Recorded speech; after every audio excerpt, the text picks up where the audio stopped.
Bonsoir à tous, bienvenue sur le plateau Equinox Soir, votre décryptage quotidien de l'actualité de lundi à vendredi, 19h, 21h, 18h, 20h, Greenwich Mean Time.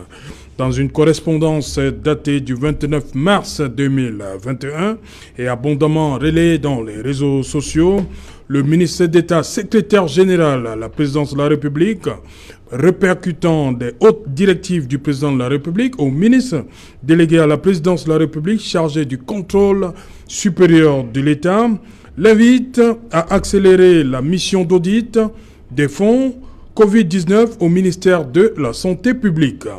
Le Fonds monétaire international demande au chef de l'État de fournir les résultats de l'audit du premier décaissement.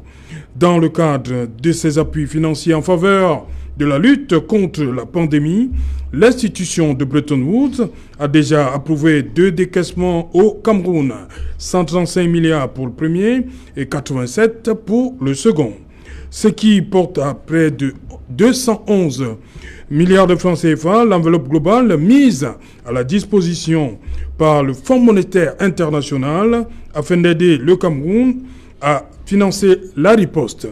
Alors que des soupçons de malversation continuent de peser autour de la gestion des fonds Covid-19, le ministre de la Santé publique réfutait le 21 décembre 2020 tout détournement de fonds. Il indiquait qu'à, je vais le citer, ce jour, environ 34 milliards de francs CFA ont été dépensés, inclus le coût des tests de dépistage rapide que nous avons acquis. Fin de citation. Pas suffisant pour convaincre le député Jean-Michel Ninche. Côté gouvernement, en juillet 2020, le Premier ministre chef du gouvernement, type Dr Joseph Dione Gouté, ordonnait une enquête de la Chambre des comptes de la Cour suprême sur la gestion des fonds de la lutte contre Covid-19. Après lui, c'est le ministre d'État, secrétaire général, président de la République, qui, en décembre de la même année, ordonnait à son tour une mission spéciale d'audit des inspecteurs du contrôle supérieur de l'État auprès du ministère de la Santé publique en rapport avec la gestion des fonds Covid-19. Madame, Monsieur, tout à l'heure, à 20h, c'est le 20h de Cédric Noufelet. Quant à moi, je vous retrouve pour Equinox Soir, deuxième partie. Ce sera le temps du débrief.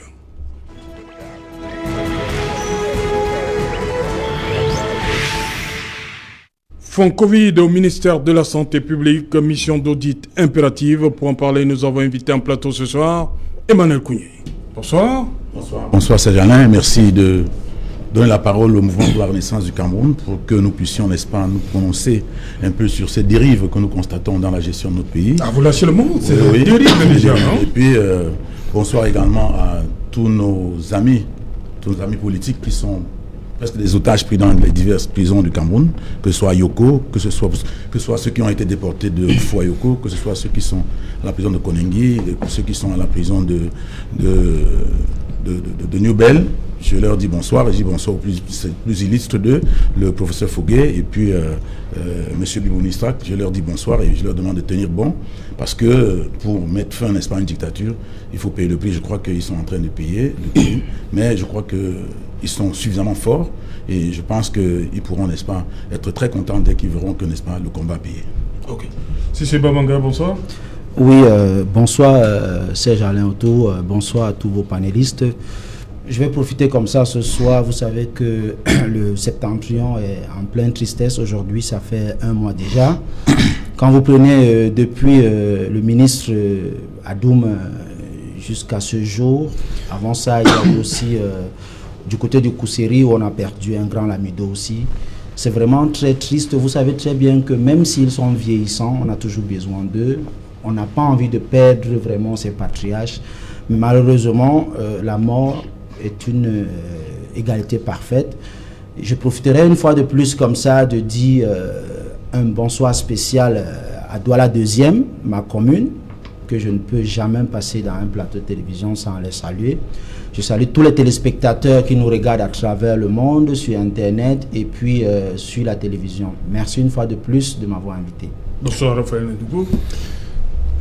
Bonsoir, c'est Alain Autour, bonsoir aux co-panélistes. C'est toujours un plaisir pour moi de répondre présent à cette Champions League télévisée dans la sous-région la meilleure, et même dans le monde entier jusqu'ici. Je crois que les internautes peuvent le vérifier.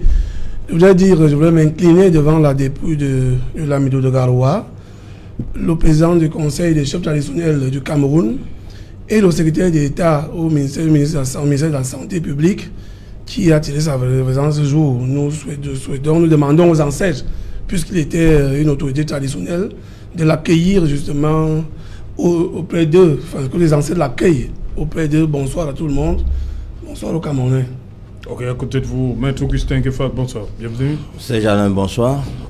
Bonne arrivée au pays après votre périple en République centrafricaine. Un bonsoir particulier au professeur Messanga Nyamdim qui nous a étalé ses prouesses de bon polyglotte. Il connaît mieux le pays. Un bonsoir particulier au CREF. Merci. Voilà. Je commence par vous, Emmanuel Kounié. Est-ce que vous pouvez nous expliquer qu'est-ce qui se passe? Que réclame véritablement le FMI? Non, le FMI voudrait voir clair parce que ce qu'il convient de dire, c'est qu'on parle de l'audit des fonds qui ont été alloués, n'est-ce pas, au Cameroun pour la Covid-19. Mais il faudrait qu'on comprenne l'origine des fonds.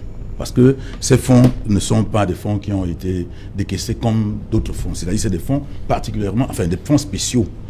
Pour la simple raison que le 15 avril 2020, le Cameroun a bénéficié d'une réduction, n'est-ce pas, de sa dette extérieure de 230 milliards. Cette réduction, en fait, ce n'était pas une réduction, c'était un moratoire qu'on leur accordait. C'est-à-dire, on leur disait, comme vous allez nous rembourser votre dette extérieure, nous vous donnons la possibilité de différer, n'est-ce pas, un montant de 230 milliards que vous allez rembourser dans 1 an, et plus tard, on a dit dans 3 ans, et puis vous allez quand même mobiliser ces fonds-là, et quand ces fonds seront disponibles, nous allons ensemble, nous allons vous décaisser au fur et à mesure pour que vous puissiez, n'est-ce pas, supporter les chocs de la Covid-19. Ça veut dire quoi? Ça veut dire que ces fonds ne vont plus nous servir dans les projets de développement. Ça va servir plutôt à la Covid-19. Ce qui fait que les projets qui devaient être, dont ces fonds devaient permettre de mettre en œuvre vont attendre. Et ça devait forcément nous freiner dans nos actions de développement. Bon, maintenant, ça veut dire quoi? Ça veut dire que la difficulté était d'office là, par rapport au projet, par rapport aux différents plans d'urgence qu'on a essayé de mettre sur pied dans le DSCE, plan d'urgence pour le septentrion, plan d'urgence jeune, plan d'urgence pour l'accélération de la croissance. Tous ces projets-là devaient d'abord s'arrêter un peu parce que les fonds devaient être orientés de ce côté. C'est-à-dire que nous devenions un grand malade. Nous étions déjà en difficulté parce que nous n'arrivions pas à financer nos projets structurants, mais nous devions, même le peu qu'il y avait, nous devions orienter vers la Covid-19.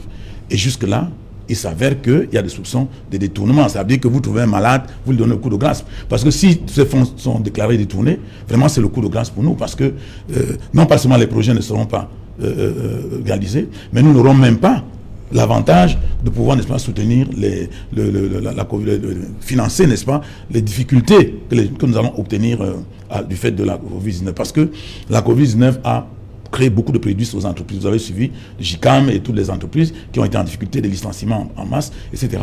Il fallait, n'est-ce pas, donner les moyens aux entreprises pour que ces entreprises-là puissent traverser, n'est-ce pas, ce désert. Donc, c'était des fonds vraiment nécessaires pour le pays. Donc, même si on peut faire des détournements, il y a des fonds qu'on ne détourne pas. C'est-à-dire que vous ne allez pas détourner des fonds qui sont destinés aux malades. C'est-à-dire que les gens sont en train de mourir, vous trouvez moyen encore de détourner. Donc, le FMI estime que il faudrait qu'on voit clair dans cette opération. Et qu'on voit clair dans cette opération afin qu'ils puissent voir dans quelle mesure continuer avec nous. Et si il est établi que les fonds ont été détournés, alors je ne suis pas sûr qu'on va pouvoir réussir à conclure, n'est-ce pas, le prochain accord qui doit être fait avec eux. Donc c'est ça le vrai problème. Et c'est justement parce que le Fonds monétaire international s'est élevé que vous voyez tout le branle-bas, parce que les Camerounais eux-mêmes dans leur ensemble ont crié parce qu'ils ont compris qu'il y avait des problèmes. Aujourd'hui, vous voyez, les cache-nez coûtent 1000 francs pour 10. Alors, d'où sortent ces cache-nez-là? Ce sont des cache-nez. Avant, ça coûtait combien? Ça coûtait 500 l'un. Oui, donc, j'ai l'impression que... Donc, vous dites, ça sort d'où? Tous ces cache-nez qui... C'est la panique. C'est la panique, tout ce qu'ils ont... On retrouve partout, tous les coins de rue, maintenant. Surtout que les choses n'entrent pas. Tout ce qu'ils ont caché partout, ils sont en train de ressortir pour essayer de voir comment colmater les brèches. Mais c'est très tard. Moi, je crois que c'est établi qu'il y a quelque chose qui ne va pas dans cette affaire-là. Et puis, Nous continuons à dire que... Mais en fait, est-ce que c'est une mauvaise idée de démocratiser, on va le dire comme ça, les masques? Non, qui était là avant. Non, ils n'ont pas démocratisé les masques. Comment? Vous avez les masques qui vendaient cher, aujourd'hui ils vendent moins cher, et ils vendent d'autant plus moins cher qu'on est en train de soupçonner qu'ils ont détourné tout cela. Et puis, bon, c'est comme l'argent de Jésus, de Judas, quand ça lui a brûlé les mains, il a balancé partout. Je crois qu'ils sont en train de s'en débarrasser même, parce que si ça coûte 100 francs l'un, ça suppose que c'est les revendeurs, le dernier revendeur qui vend 100 francs. Ça veut dire que le grossiste achète à combien? Peut-être à 25 francs. Et puis, celui qui court, le prix de revient de cet outil-là ne peut pas être 10 francs quand même. Donc, il y a un problème sérieux. Moi, je crois que dans le comportement de ceux qui ont géré cette affaire, dans leur attitude, dans leur manière d'agir, dans leur regard même, on comprend qu'ils ont développé des comportements anormaux. Et je crois qu'il faudrait qu'on essaie de voir. Parce que vous dites dans leur regard? Dans leur regard. C'est-à-dire, quand vous les regardez, vous comprenez qu'ils ont développé des comportements. Eux, ils se reprochent quelque chose. Comment vous le savez? Puisqu'on trouve des masques partout. Alors, allez donc demander à ces gens-là où ils trouvent les masques à 100 francs. Des masques qui coûtaient 500 francs il y a moins de 2 mois. Comment est-ce que ces masques coûtent 100 francs aujourd'hui? On devrait même s'interroger. On devrait, même ceux qui mènent des enquêtes, la police devrait se demander comment est-ce que ces masques arrivent aujourd'hui à 100 francs, alors qu'il y a 2 semaines, ça coûtait 500 francs. Okay. Qu'est-ce qui s'est passé? Voilà, on va rester d'abord sur la démarche du Fonds monétaire international. Est-ce que vous la comprenez? Le FMI exige des résultats du premier l'audit pour le premier décaissement avant de passer à autre chose. Serge Alain, il faut d'abord noter que les 2 décaissements sont déjà effectifs. Oui. Et ils veulent d'abord voir clair sur non, entendons-nous. Le FMI a déjà débloqué les 2 tranches. Ouais. C'est de 200 milliards, maintenant, 211 milliards. Maintenant, le FMI demande le rapport de gestion du premier décaissement. Oui. Or, ce que le FMI doit savoir, que les urgences au Cameroun sont dans les hôpitaux. Nous, au Cameroun, on n'est pas pressés. À preuve, ceux qui s'échangent ces 2 correspondances vivent dans la même maison qui s'appelle la présidence. La République. L'un est au salon, l'autre dans la salle à manger. Ils s'écrivent pour dire à celui qui est dans la chambre, pour justifier à celui qui est dans la chambre, que voici comment on fait au salon et dans la salle à manger. Alors, le FMI doit comprendre, il n'y a pas urgence, c'est un non-événement au Cameroun. C'est une pratique normale. Ça va aller tout doucement, à notre rythme, pas au rythme du FMI. D'ailleurs, ils sont qui dans notre pays? Ça doit aller tout doucement, nous ne sommes pas pressés. Ils n'ont qu'à revisiter l'histoire des rapports des commissions d'audit au Cameroun. On commence, on annonce, 3 ans après, on relance. Ils ont même la chance, ce n'est qu'en 6 mois. Donc, pour moi, c'est un non-événement, Serge Alain. Un non-événement. Oui. Si c'est Bamanga fait quand même trop de soupçons autour des fonds Covid, là. Écoutez, moi je pense qu'on est en train de distraire les Camerounais une fois de plus. Vous parlez de 211 milliards. Déjà. Vraiment, laissons que nous sommes des hommes politiques, des intellectuels ou alors des élites sur le terrain, du terre à terre comme on dit dans les quartiers. Vous avez vu même qu'il y a une bataille ou une aide de 1 million de francs CFA pour la lutte contre le Covid. Il n'y en a pas. Moi, j'habite à 50 mètres de l'hôpital. Aujourd'hui, les tests Covid dont on nous disait même que c'est gratuit, c'est devenu un gros business. Malheureusement, toute excuse aujourd'hui dans notre pays, le Cameroun, c'est la Covid-19. Moi, je suis un peu déçu, M. Serge Alain, parce que pourquoi venir aujourd'hui avoir de l'audit ici? Nous, les Camerounais, et là c'est le citoyen camerounais qui parle, ce n'est pas l'homme politique. Où est passé l'audit de la CAN? Il y a tellement d'audits dans ce pays. Pourquoi brûler les étapes?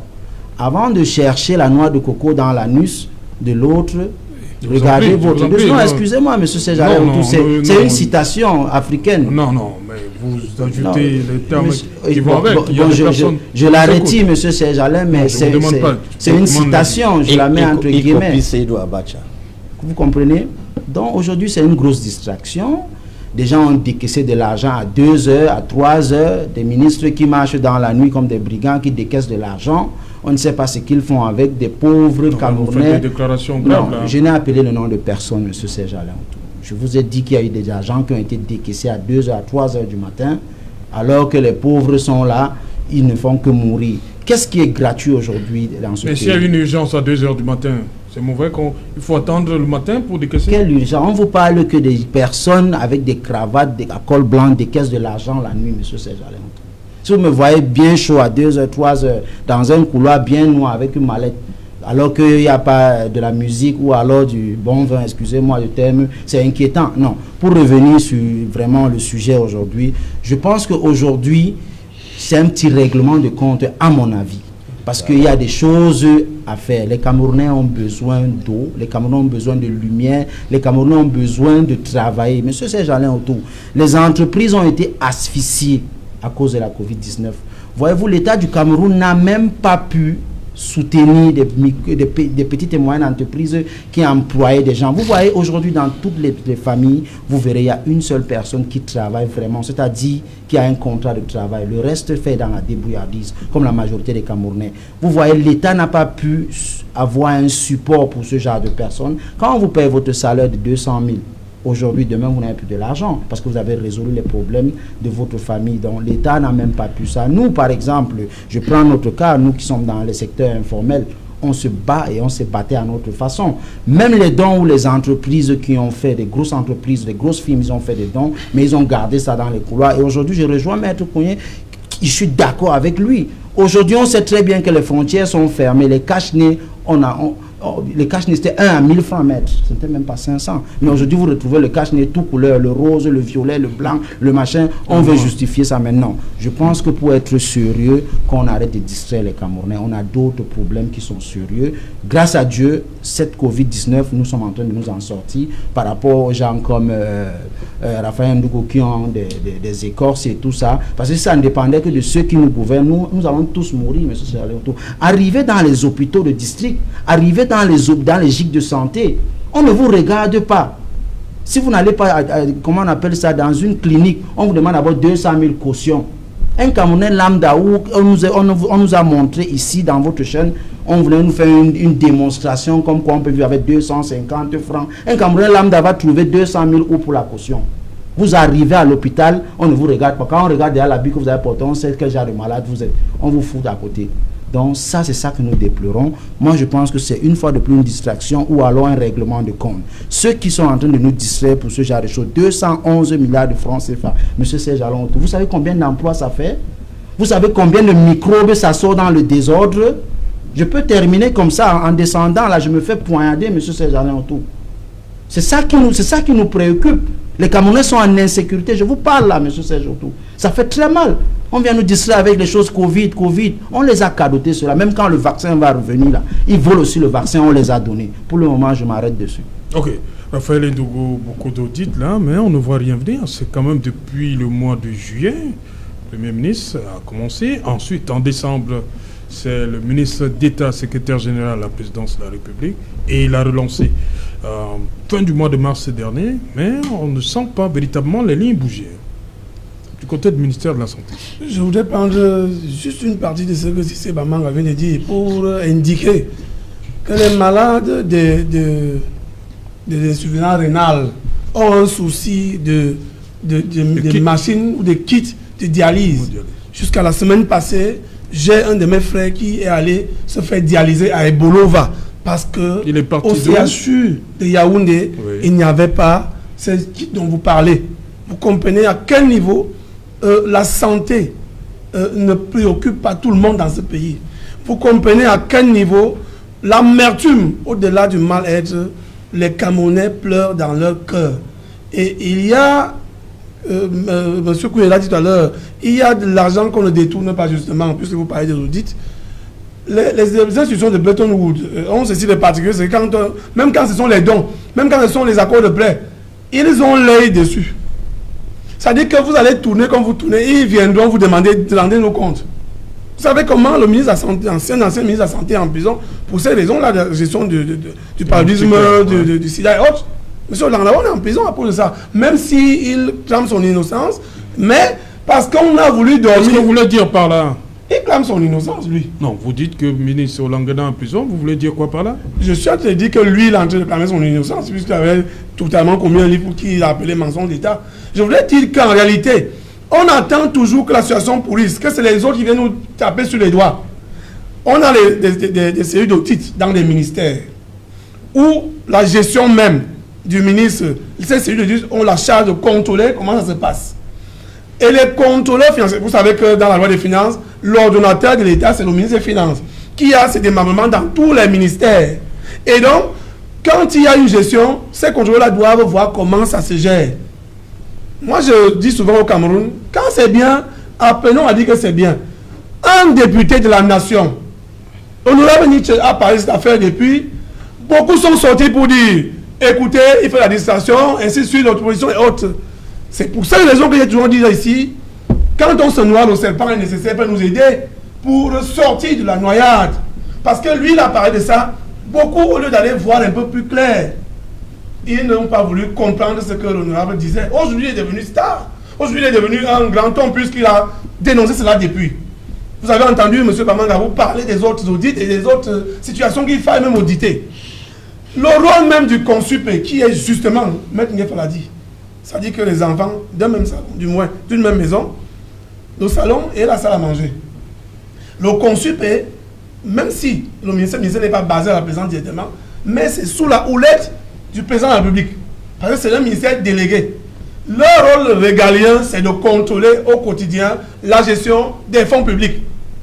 De toutes les façons, même quand il y a un don, même quand il y a des avenants, même quand il y a de tout ce que vous imaginez, c'est le Cameroun qui va payer le prix.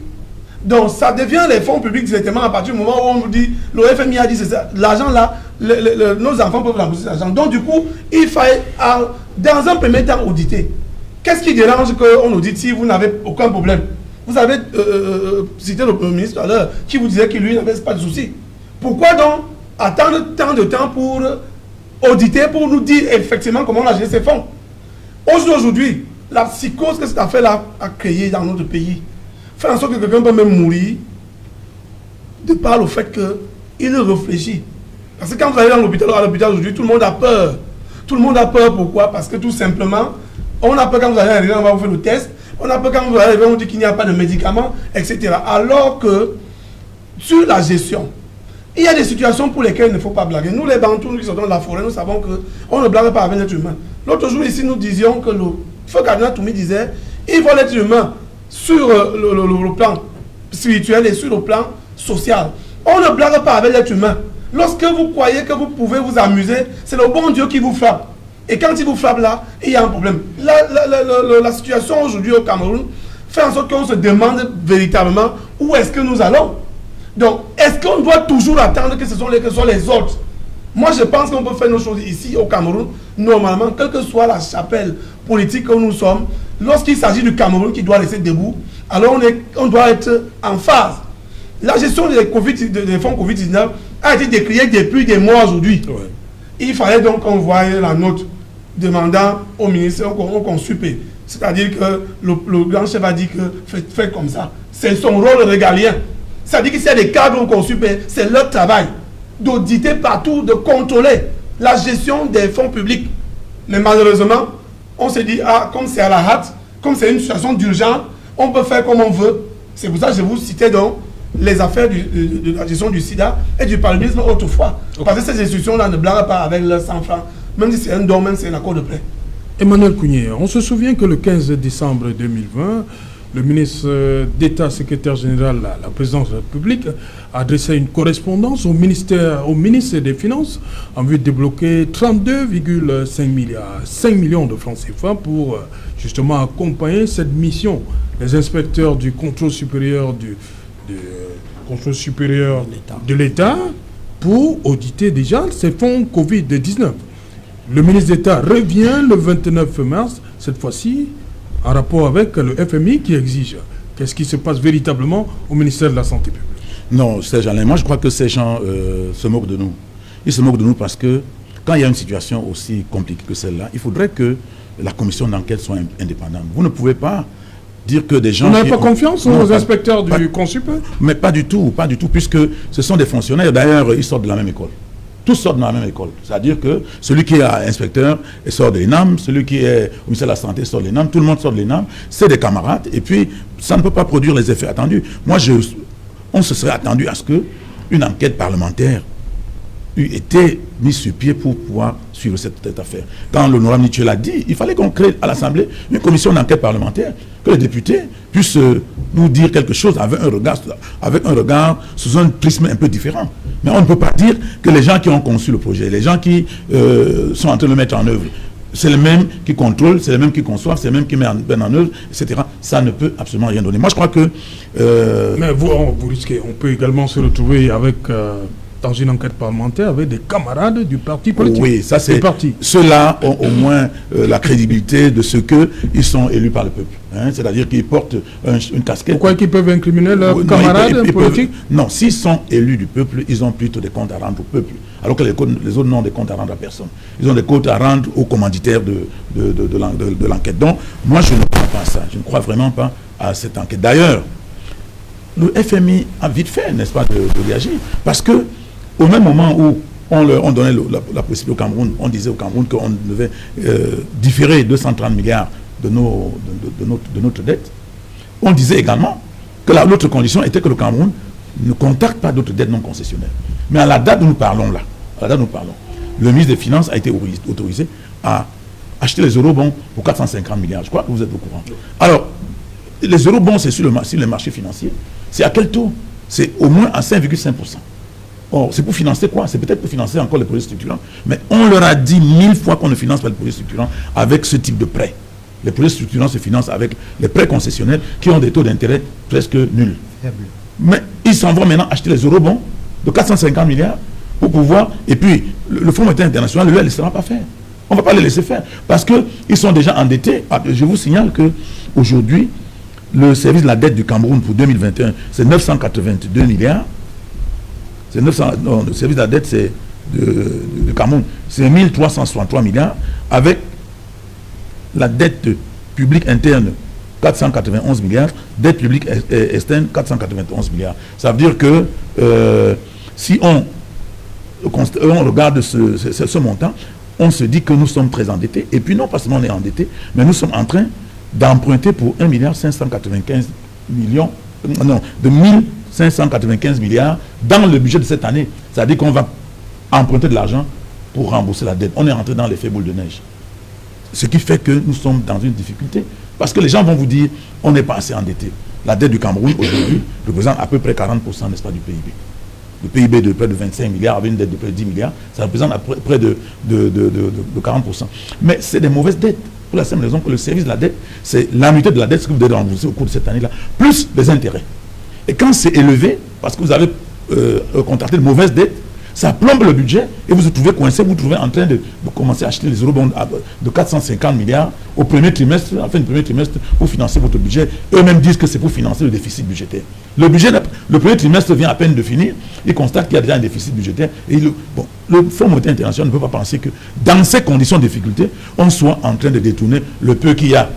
Le peu qu'il y a qu'on a orienté vers la Covid-19, même ça c'est détourné, il faudrait encore trouver de l'argent pour financer, n'est-ce pas, les effets de la Covid-19, parce que vous vous souvenez, quand il fallait justement que l'État fasse quelque chose pour les entreprises, parmi toutes les mesures qui ont été mises en place, vous avez appris que 22 milliards ont été décaissés pour les entreprises, mais c'est de 22 milliards au titre, n'est-ce pas, de remboursement de la TVA, de crédit de TVA en attente de remboursement. C'est-à-dire l'argent des entreprises qu'ils ont confisqué, n'arrivaient pas à rembourser, on leur donne 22 milliards. Sur près de 500 milliards, on donne 22 milliards et on trouve que le faisant, c'est pour les aider. Donc, moi je crois qu'il y a quelque chose qui ne va pas. Nous devons développer maintenant une discipline budgétaire. Et moi je crois que ceux qui disent qu'ils nous accompagnent, le Fonds monétaire international en particulier, doivent amener ces gens-là à se discipliner un peu. Parce que nous sommes sur le point de nous retrouver en banqueroute. Parce que si on laisse que les choses continuent comme elles sont en train de continuer, moi je ne sais pas comment on va faire pour pouvoir conclure ce budget 2021, parce que ça va dans tous les sens. Et eux-mêmes, ils paniquent parce qu'ils commencent à chercher de l'argent partout. Et les projets structurants sont là. Nous avons la canne. Ils ont cherché à lever des fonds de 500 combien de milliards pour le stade Olembe, etc. Est-ce qu'ils ont eu ces fonds-là? Comment est-ce qu'on peut faire des prêts à l'appel de cette manière? Moi, je crois qu'un État sérieux doit pouvoir, n'est-ce pas, faire un cadrage budgétaire et un cadrage macroéconomique chaque 3 ans, de manière à pouvoir être capable, même quand il y a des chocs comme de la Covid-19, comme les chocs sécuritaires, de gérer sans qu'il y ait trop de cacophonie, trop de temps de cacophonie. Nous sommes rentrés dans une cacophonie budgétaire, dans une cacophonie financière. Il faudrait qu'on fasse très attention. Et moi, si le FMI, qui dit nous prêter de l'argent et qui dit accompagner ces gens-là ne fait rien, moi je crois qu'eux aussi ils seront dans la marmite, c'est-à-dire qu'on va estimer qu'eux aussi ils n'ont rien fait, ils sont venus tout simplement pour nous piller comme d'habitude, et moi je crois qu'ils doivent donc faire quelque chose, et je crois que c'est ce qu'ils commencent à faire là, et ils ont intérêt à faire un audit qui tienne, parce que s'ils font un audit comme d'habitude, où ils ne rendent pas, comme a dit Maître, s'ils ne rendent pas leur copie, s'ils commencent à tourner en rond, bien évidemment on va tourner évidemment en rond avec eux. Dans tous les cas, il leur a été dit que pendant qu'on a mis cet argent à leur disposition, il leur est interdit de continuer à se lancer dans les projets dans les prêts non concessionnels. Et aujourd'hui, ils sont en train de se lancer dans les prêts non concessionnels. Donc, à charge pour ceux qui disent qu'ils nous financent de prendre leur responsabilité. Ok, Maître Ngefak, Oui, Raphaël Ndougo évoquait un ministre de la Santé par rapport aux histoires de moustiquaires et tout ça. Aujourd'hui, c'est l'actuel ministre de la Santé qui est au devant de la scène. Beaucoup de soupçons de détournement. Est-ce que, quelque part, le ministère de la Santé, on va le dire comme ça, c'est un bon ministère? Serge Alain, je ne vais pas prendre cet exemple où j'occupais pour l'État contre ce brillant docteur M. Olanguena. Il a été victime de tout un système. C'est tout ce que je peux résumer pour lui. Revenant à ce qui nous intéresse, la mission d'audit impérative. Je voudrais d'abord dire, nous devons retenir que la bonne gouvernance emporte la redevabilité. Si le ministre de la Santé avait pratiqué tout ce qu'on attendait de lui dans le cadre de la bonne gouvernance, les rapports qui devraient sortir de sa bonne gouvernance devraient satisfaire les attentes du Fonds monétaire international. C'est parce que le Fonds monétaire international a coché toutes les rubriques et toutes les rubriques étaient en deçà de la moyenne. Ils ont revérifié, ils ont vu que c'était même médiocre.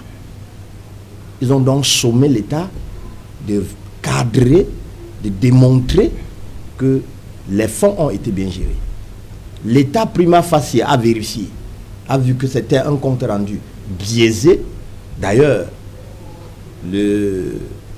Nietzsche, le député Nietzsche, a révélé quelques éléments qui prêtent à équivoque. Alors, l'État lui-même est passé à la charge pour dire il faut que je vérifie les rapports, bien les comptes rendus donnés par le ministre des Finances, de la Santé. Alors, souvenez-vous, on est au 15 ou au 31 décembre 2020. Alors, une mission doit se déplacer. Le 15 décembre. 15 décembre. Une mission doit se déplacer pour aller au ministère de la Santé. 32 milliards. 32 millions. Ce n'est pas l'argent qui m'intéresse. Alors, le secrétaire général qui instruit au ministre des Finances, le 15 décembre, de débloquer les 32 millions.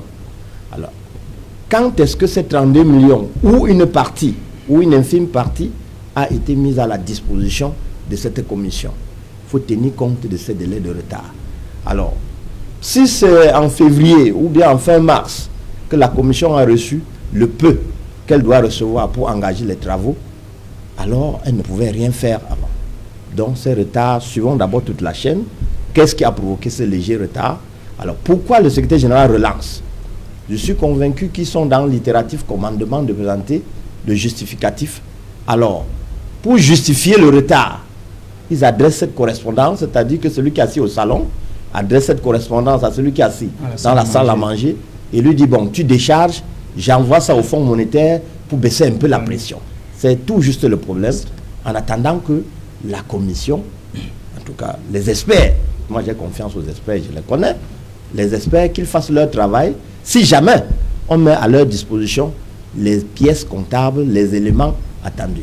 Parce que s'ils doivent eux-mêmes descendre voir les consommateurs pour savoir si ce cadavre a été effectivement facturé à 300 000, est-ce que la famille a reçu?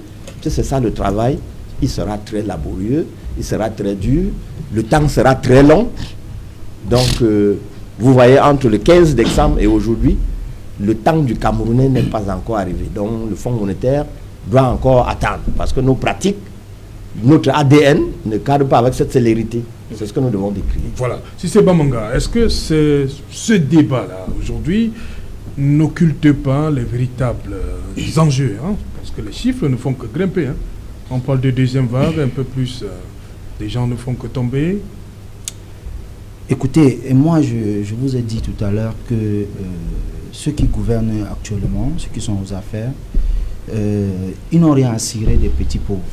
Voyez-vous, monsieur Serge Alain, le Cameroun était un pays qui avait la suffisance alimentaire. Le Cameroun était un pays... Oui, la suffisance. Donc, c'est-à-dire il y avait abondamment à manger, à boire. Je parle sur le contrôle de maître. Le Cameroun est un pays qui était financièrement stable.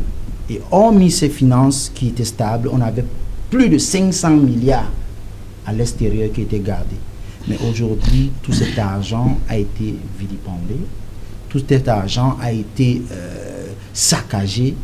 Aujourd'hui, je vais vous prendre le cas du Septentrion. Excusez-moi, hein.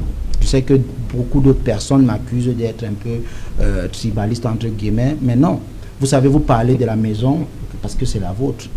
Dans le Septentrion, où les populations ont tellement besoin de plusieurs choses, il y a tellement de projets qui viennent de l'extérieur, monsieur Serge Alain Autou, mais tous ces projets, je dis bien tous, je pèse mes mots, sont bloqués parce que ces projets ne sont pas physiquement financés. Donc ce sont des projets qui viennent, on doit faire l'État, c'est-à-dire le système gouvernemental actuel bloque cela. Les projets qui prospèrent, c'est les projets où physiquement l'argent vient.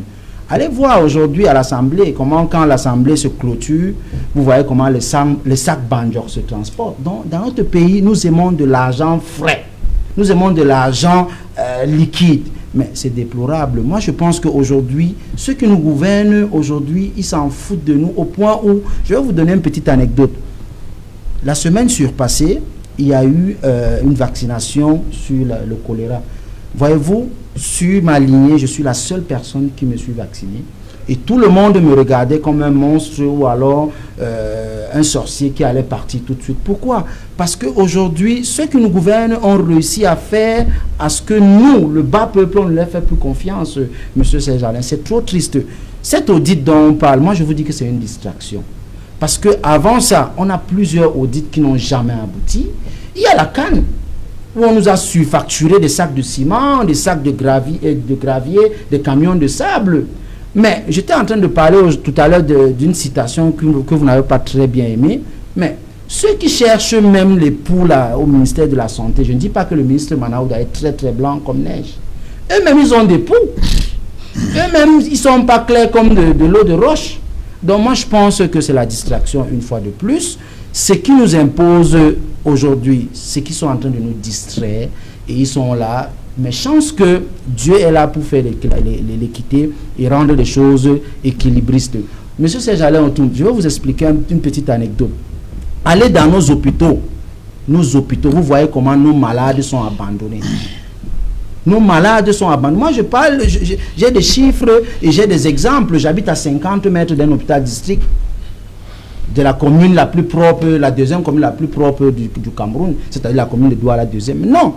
Moi, je pense que ce qu'il faut faire aujourd'hui, les affaires d'argent, voyez-vous, M. Ali Mayatou, secrétaire d'État auprès du ministère de la Santé, il vient de partir, il perd à son âme. C'est le moment de cacher encore d'autres papiers, d'autres dossiers, parce que vous savez très bien qu'il était chargé contre la lutte des pandémies et des épidémies. C'est lui qui gérait toutes ces choses-là. Qu'est-ce qu'on n'a pas vu? Moi, je pense que tant qu'il y aura encore des affaires de gré à gré, on va continuer à vendre des cartons de cache-nez qui coûtent à 4 000, on va vendre ça à 40 000. Comment on appelle les trucs pour prendre les thermomètres là? On a vu ça, on a vendu ça à 200 000. On a vu comment les thermomètres pour prendre des températures qui coûtent 1000 francs, on a vendu ça à 10 000. Il y aura toujours ça. Ce qu'il nous faut aujourd'hui, c'est que nous devons nous mobiliser. Nous les jeunes Camerounais qui avons encore de l'espoir et de l'estime pour notre pays. Nous devons nous mobiliser pour mettre fin à tout ce qui se passe. Comme Raphaël Ndogo l'a dit, quand il s'agit du Cameroun, ce n'est pas une histoire de parti politique. Okay. Moi, je pense que pour chuter rapidement, le MINSEP, le SGPR et toutes ces choses-là, qu'ils arrêtent de distraire les Camerounais. Nous sommes préoccupés à chercher à manger. Voilà.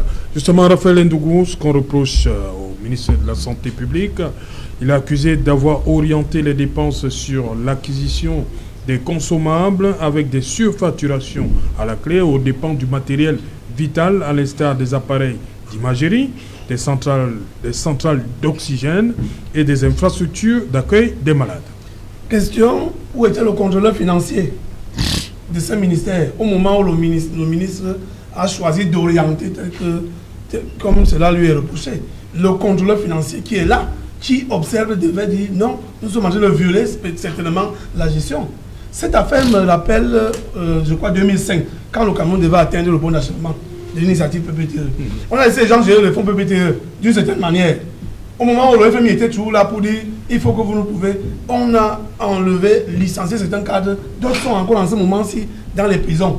Tout pour la simple raison qu'on laisse d'abord les gens gérer comme ils veulent, puis après on se retrouve, on dit non, ce n'est pas comme ça, vous allez en prison. Je vous ai cité tout à l'heure, M. Lancité, par rapport à ça. Parce que lui aujourd'hui, dans son livre Mensonge d'État, il dit clairement que les gens qui sont venus contrôler n'avaient même pas qualité, ne mettaient pas son travail. Mais si il fallait étouffer cette affaire dans l'œuf, à la base, au moment où vous gérez mal, on vous dit non, ce n'est pas le moment. Première chose. Deuxième chose, il faut que les Camerounais... Vous accusez le laxisme. Mais oui, on a des institutions au Cameroun qui peuvent empêcher la corruption et le détournement. Ça dit qu'au-delà du COSUP, je vous ai dit qu'il y a dans les ministères, et les contrôleurs financiers, et les comptables, il y a tous ces mécanismes-là qui peuvent dire qu'ici, vous êtes en train de mal faire. Le Covid-19 ne connaît pas de chapelle politique, ni de religieux, ça prend tout le monde. Je crois que ça a déjà pris un membre du gouvernement. Le deuxième membre du gouvernement qui est décidé étant aux affaires. Je crois que celui qui meurt aujourd'hui est le troisième qui meurt comme ça, appelé Justin Joro. C'est pour dire qu'à un moment donné, on ne badine pas avec certaines choses. Ce sont des réalités. Et c'est pour cette raison que je vais finir en disant que au Parlement, là, même si c'est un député d'opposition, puisqu'on connaît le rôle d'un député, qui est de suivre l'action du gouvernement, qui est même de suivre également, au moment d'élaborer le budget, c'est pour ça qu'il y a les questions orales à l'Assemblée. Parce que le député doit comprendre, le ministre doit venir défendre son enveloppe budgétaire et expliquer au Parlement ce qu'ils vont faire en termes d'investissement, etc. Mais malheureusement, on a comme l'impression que cette affaire comment on appelle ça, de commission parlementaire n'existe pas chez nous. On fait comme si, quand on est député d'un parti politique, on ne peut même pas parler de commission d'enquête parlementaire. Non. Aujourd'hui, nous sommes là maintenant et on attend toujours que ce soit les autres qui viennent nous dire. Je crois que dans ce pays, nous avons déjà des problèmes. Le Boko Haram n'est pas fini dans le Grand Nord. L'affaire du non-zo est toujours là. Voici l'affaire de Covid-19. On va prendre l'argent là où pour gérer tous ces problèmes. Les Camerounais même pourront mourir de faim au-delà de Covid-19. C'est pour ça qu'il dit qu'on cherche à manger. Ok. Voilà, Emmanuel Kounié, sur cette, vous insistez, vous maintenez que c'est les parlementaires qui doivent conduire cette affaire? Oui, les parlementaires... Une commission d'enquête parlementaire, oui. Pas le Parlement. Oui, parce que le Parlement, moi, je n'ai pas confiance au Parlement. Parce que le Parlement a une majorité obèse qui plombe tout et qui empêche aux autres de pouvoir. Si c'est une commission d'enquête parlementaire, on va essayer de faire en sorte que ça représente la configuration de l'Assemblée, ça pourra donner quelque chose. Mais dire que nous attendons de cet audit quelque chose, bon, moi, je ne sais pas. Parce que nous avons vu que dans ce pays, il y a des sujets bien précis où tout le monde se rend compte que là, ça ne marche pas financièrement, mais il a fallu que le Fonds monétaire international intervienne pour que nous puissions, n'est-ce pas, nous retrouver en train de parler de ça. Moi, j'ai parlé quelques fois sur ce plateau, sur la manière dont notre budget même est géré. Comment est-ce que vous pouvez penser qu'il y a même la Chambre des comptes, c'est la Chambre des comptes, c'est pas la Chambre des comptes, qui nous sort une loi de règlement à la fin de chaque année. Ok. Merci, on revient après le journal. Bonsoir Cédric, au menu ce soir. Bonsoir Serge Alain, bonsoir aux invités ce soir. Nous reviendrons sur le parcours de ce haut commis de l'État décédé des suites de maladie, Sa Majesté Ali Mayatou Lamido de Garoua, très connu dans cette sphère du Cameroun, à la fois la sphère politique et la sphère traditionnelle. Vous suivrez dans ce journal les premières réactions à la fois de ses collaborateurs dans la cour royale, mais également de ceux qui l'ont connu durant toute sa trajectoire professionnelle et son rôle dans la tradition, dans la partie septentrionale du Cameroun. Nous parlerons également de cette énième grève des malades d'insuffisance rénale, notamment ceux qui ont du mal à effectuer des séances d'hémodialyse au centre hospitalier universitaire de Yaoundé. Les promesses du directeur de ce CHU n'ont pas convaincu les manifestants. Nous ferons le point dans ce journal. Autre scène de grève, ce sont des Camerounais employés par la Direction générale des douanes pour le suivi et la géolocalisation des marchandises. Ils ont été licenciés, estimant que c'est un licenciement abusif. Comment en est-on arrivé là? Enquête à suivre ce soir. Serge Alain. Voilà, dans un instant, dans le 20h de Cédric Nouvelet.